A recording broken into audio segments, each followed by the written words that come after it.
Subscribe करें Bablu birds information channel को और दबाइए इस बेल आइकन को ताकि आपको मेरी वीडियोस मिलें सबसे पहले। अस्सलाम वालेकुम व्यूअर्स, उम्मीद करता हूँ खैरियत से होंगे और आपके बर्ड्स भी खैरियत से होंगे। तो भाई इस वक्त मेरे पास माइक नहीं है, वो इस वजह से मैं जब जो है बाहर से घर पहुँचा तो मैं ऊपर आया अपने पैरट्स के पास, तो मैंने देखा कि एक मेरा किंग का पेयर का मेल मर चुका है। तो वो आपको मैं मेल दिखाना चाहता हूँ कौन सा है। तो वो मेल ये है, मर गया। साइज़ देखें माशाल्लाह, बस नुकसान हो गया, एकदम से गर्मी बढ़ गई और पता नहीं चला।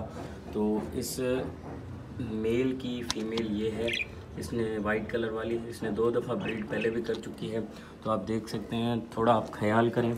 आज से गर्मी बढ़ चुकी है तो मैंने जो है इनकी मटकियाँ भी उतार दी हैं, बॉक्सेस भी उतार दिए हैं सारे, और बाकी प्रोसेस में है, मैं उतार रहा हूँ।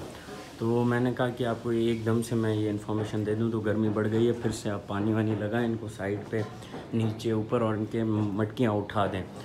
तो बस बहुत नुकसान हो चुका है। एक अच्छा सा मेल, बहुत अच्छी सी फीमेल थी जो बहुत अच्छी ब्रीड करते थे, तो आज उसकी मेल की सडन डेथ हो गई। तो मुझे बहुत दुख हुआ। तो आप अपने पैरट्स को बचाएं जितना जल्द से जल्द हो सके। कराची हैदराबाद में बहुत गर्मी बढ़ गई है। तो उम्मीद करता हूँ आपको मेरी वीडियो पसंद आई होगी। दुआ में याद रखिएगा। अल्लाह हाफिज़।